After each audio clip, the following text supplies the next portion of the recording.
2, 1. Okay, I'm back. All right, I think we are live on all the places. Thank you to Georgette and Mary, who said there was no sound because I was connected to my Bluetooth again. When you're sitting here talking to yourself, I can't tell. I need you guys to give me feedback, which I appreciate very much. All right, so now, while we're waiting for people to get on,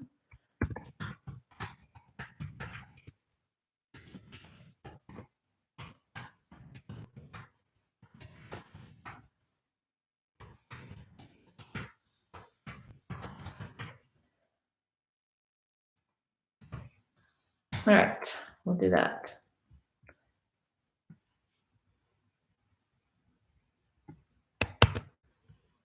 Let's see what we got going on. Hang on.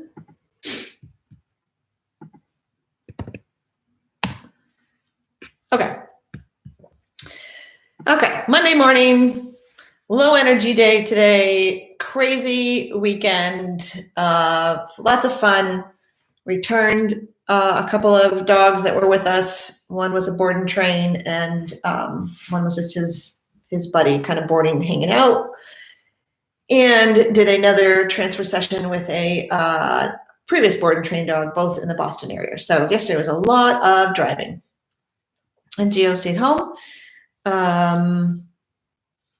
Came home, and did we do nose work yesterday? I think we did.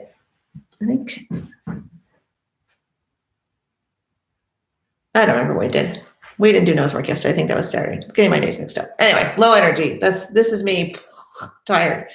Okay, so let's talk about trigger stacking because it's super important to for people to really understand what trigger stacking is, and it's not unusual for my kids.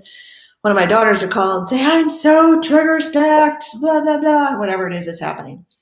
But there's a couple different ways to think about it. One is in terms of reactivity or aggression, right? So if you have a dog that guards bones and a dog that guards space, like a dog bed, and your dog takes the bone to their bed, you get two triggers together and you will have a bigger aggressive moment, right? Because you've combined two aggressive triggers together. So you'll get a more powerful reaction from your dog. The other way to think about trigger stacking is how it affects your dog and how it affects us. So the example I like to give is if when my three daughters were younger, kids in the back of the car, if I were hungry, tired, and driving in Boston where the roads don't make any sense, and they started to scream in the back seat, I would probably start yelling at them. I would lose my marbles way faster because I'm trigger stacked. I'm tired, I'm hungry, and I'm stressed out about driving in Boston, right? So it makes my threshold lower, not higher. And your dogs can feel trigger stacked. So when Amy tries to walk, sometimes in the summer, walk Jubilee off our street here, which is a dead end street, there was a time when the dogs in the house on the left were barking and screaming out the window. And so she'd move over and get past that house. And then a few houses down, there was another dog barking or whatever. And one day, true story, a while ago, a couple of years ago by now, she actually turned around and just came back. She said, I can't walk off the road. I have to drive Jubilee off the road because she was going to be so trigger stacked before the walk really even began that it was not going to be fun or enjoyable for anybody, for Amy or for Jubilee. And you may not even realize that your dog is stressed, right? Because they can't tell you, oh my God, Denise, I'm so stressed. I'm sitting in this chair next to you, and and where are the hot dogs, right? Why are they not coming to me? So trigger stacking not only affects us, but it also affects our dogs. What is happening with my hair? And that's a harder. It's a harder observation to make in our dogs, but it is absolutely at play and affecting them whether you know it or not, right? So if your dog doesn't feel well, maybe you know it or you don't know it, but if your dog doesn't feel well, maybe they're tired because they don't feel well, and maybe they're not real comfortable around small children or something, and your nieces and nephews come to visit while your dog isn't feeling well and not sleeping well. Your dog may not be so cool with those kids, and maybe in the past they have been. So trigger stacking is something that ties into body language, that you need to always be thinking about, right? And is your dog over too many triggers happening at one time? And that can be walking, and you've passed 5 dogs on your walk and your dog is dog reactive. It could be that you've gone to class, or a lot of times, going to a in-person class. Some dogs get trigger stacked just walking because they're so nervous and anxious in general that walking is not necessarily super enjoyable for them, and they're just triggered the whole time they're walking, right? And if you go day after day after day doing the thing that's stressing your dog out, that can lead to a trigger stacking situation as well. Okay, so before I forget, now that there's a few people on, I just want to remind you all that tomorrow night, Tuesday at 7 p.m. Eastern Time, we are offering again the webinar, Why Does My Dog Do That? We're not going to do it during the summer. Too many other nice things to do in the evening, but we're going to give it another shot. So if you guys are interested to know why does my dog do that, is really all about how your dog learns and processes information, which is much different than how we learn and process information. And usually it's something that we go over with all of our in-person client, well, any client in person or not, through our initial consultation, because we really want our clients to have, not that they're going to remember it all, but have a reasonable foundation in understanding how their dog is perceiving the world, so that you can be their support, you can help them and teach them in a way that is meaningful to them, because it's different than it is for us. And learning by association, which happens to people and dogs, but it's much more at the forefront of how a dog learns, is by making associations with situations, with sounds, with smells, with sights. And those associations the dog is making can be happy, positive ones, or they can be scary as heck ones, because from the dog's perspective, remember, it's always about, is this safe? Is this not safe? Is this going to kill me? Am I going to live? Kill me, live, kill me, live. Okay, live, great. And then, the dog will know that that's okay. So though learning by association, we talk about that tomorrow night, how it's at play with your dogs, with the issues. We open up, on the webinar, when we're all done, we open up for Q&A, and I'll give permission. I will give you permission to talk and ask a question, and we can talk back and forth about what's happening.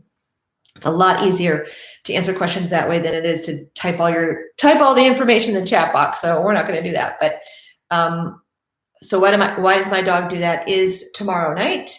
It is all about, doesn't sound sexy to say learning theory, but how your dog is processing the world, how they learn. Not many people understand how quickly a dog can chain together multiple behaviors, and I can guarantee they are probably not behaviors that you want to chain together. One of the most common chains is jump, sit. Jump all over me, sit, and get a cookie. And one of the reasons is because as human beings, we see the sit and go, oh, the dog is sitting, great, reinforce that. But that's not how your dog learns. That's how we might learn, but that's not how your dog learns. And your dog is like, oh, okay, jump, scratch at them, grab them, jump some more, sit, get a cookie. Oh, I got that picture. I'll do all those things now. Jump, jump, jump, jump, sit, get a cookie. Perfect. And that's a chained behavior. It's not one that we want, right? The other one is when a dog starts to have a nice come and called, and the dog is barking out the window in the house, then people start to say, hey, Fluffy, come on over, Fluffy. Fluffy runs away from the window, comes over, they get patted or talked to, or they get a cookie as well. And pretty soon you've got Fluffy barking out the window.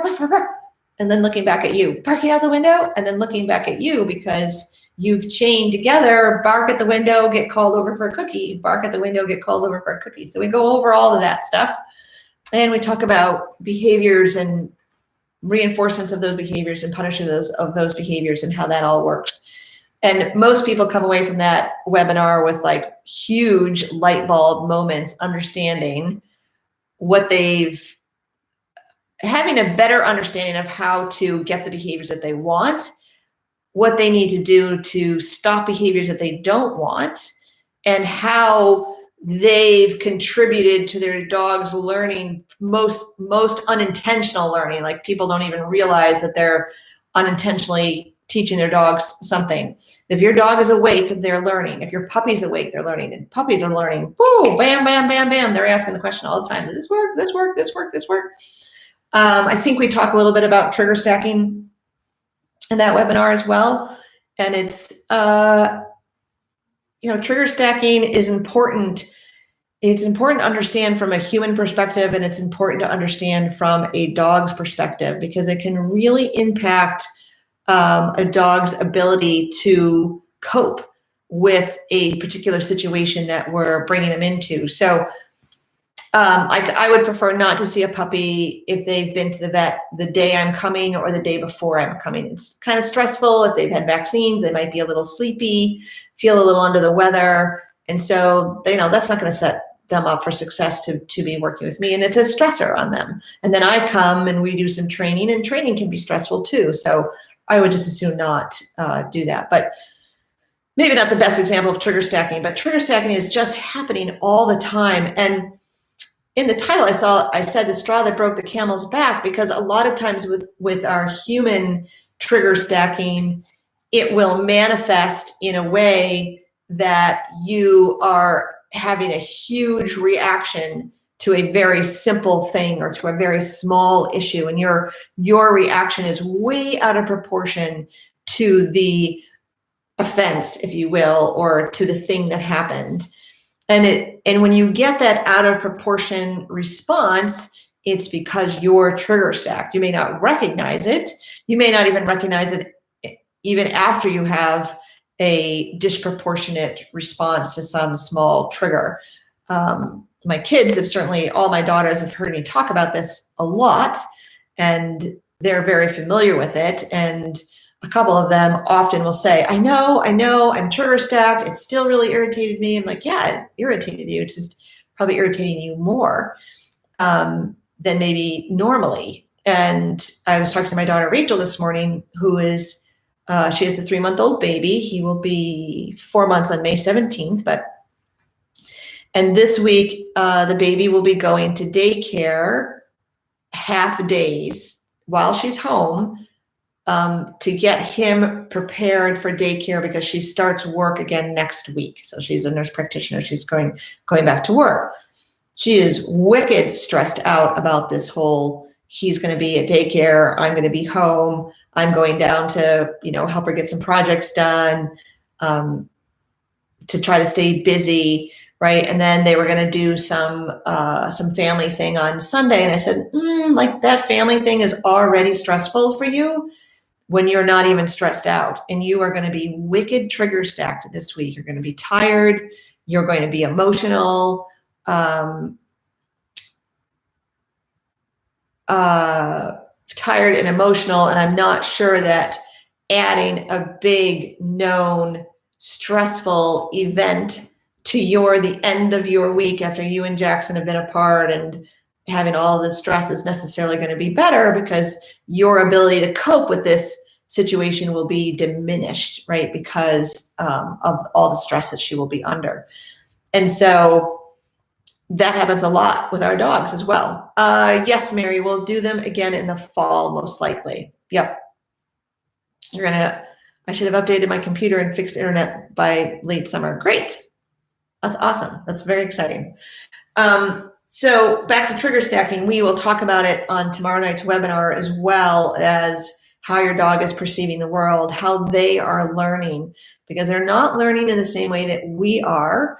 And it can cause a lot of problems when you think you're doing something to discourage a behavior, but if the behavior is still happening, then you're not, it's not doing what you want it to do. You're not stopping it, right? And there's a big chance that you're reinforcing it.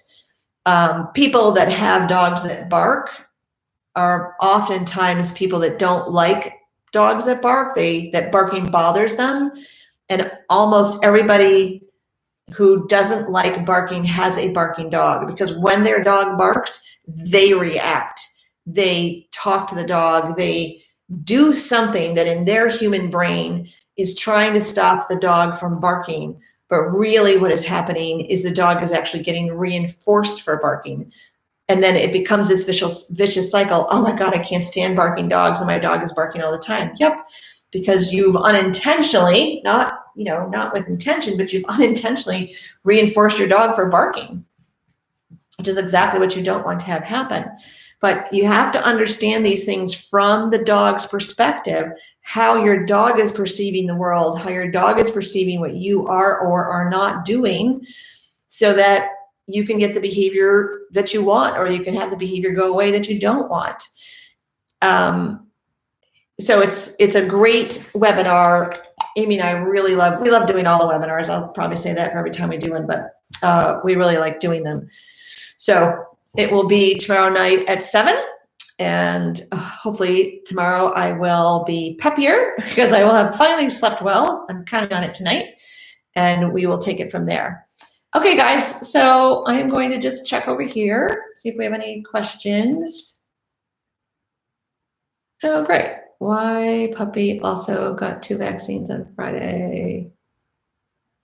It was my Yorkie puppy's first time outside. She loved it. Great. Leah, I'm glad you got your puppy outside. Keep getting her out. You need more of that, a little bit more. All right. Okay, guys, so hopefully I will see some of you tomorrow night on our webinar, all about why your dog is doing what they're doing, how to get them to stop doing what they're doing. We'll talk a little bit more about trigger stacking. Oh, wait, sorry, some comments are just coming through. My daughter started back to work 3 months ago. I babysit along with the other grandma, and it was still stressful leaving her son. Oh, yeah, okay. I think for the month of May, I will be in Connecticut on Wednesdays with the baby, so he doesn't have to go to daycare. But nonetheless, the baby won't be with Rachel, and that's going to be stressful. So we've all been there. If you've been a mom and you've had kids in daycare, it is stressful. It's a great daycare. I'm sure that he will adjust. She knows that he's going to adjust, and but it's going to cause, in terms of what I'm talking about today, trigger stacking, it's definitely going to be this enormous stress on her. And I gently reminded her this morning to just be aware, so that she can, not take it out on her husband, or not take it out on whatever's happening, right? We usually take it out on the one we love the most, because it's so much easier. Mary Lou, the webinar is $97. You can click on the link I posted at the top and take a look.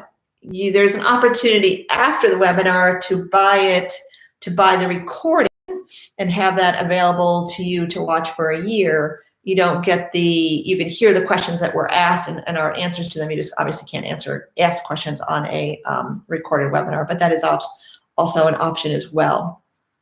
Recordings are usually up for about a month after we do one, and then we try to remember to take them down. We'll see what happens. Okay, you guys, so any other questions? Any questions at all on trigger stacking? Call it piling up your stress, but be aware, if you feel like your dog is having an over-the-top reaction to a situation that you think, why is he reacting so much like this? He or she could be trigger stacked from things that have been going on that you're not aware of. The webinar after this one, which will be, I think, on May 11th, is all about body language. If I had to pick there's so many, I don't know. I have a very hard time saying the most important thing, but boy, body language is pretty damn important to understand, because it is your dog's communication. It is the way that they talk and express themselves. And it is a way to monitor or gauge their internal stress, how they are feeling internally. because they can't verbalize it. And understanding what they're saying with their body language is super important. That's not till May 11th, and I'll talk about that one again. But tomorrow night is all about why your dog is doing what they're doing, and how they are perceiving the world, how they are learning, how trigger stacking can affect that. If your dog is too stressed out, too many triggers, they won't be able to learn, right? So when we did in-person classes, which we haven't done since COVID, it was not the best, it was not the best learning environment because of all the stress of all the dogs looking at each other, the people, small space. Maybe it was cold for some dogs. Maybe it was too hot for some dogs. It's the best way to teach your dog is in your own home, and then gradually take them out into the world, slowly, a little bit at a time. But anyway, hope to see some of you tomorrow. Why does my dog do that webinar? It's tomorrow night at 7. I've posted the link, so you can take a look at that whenever you're able to. And I will see you next Monday. Have a great day, you guys. Bye-bye.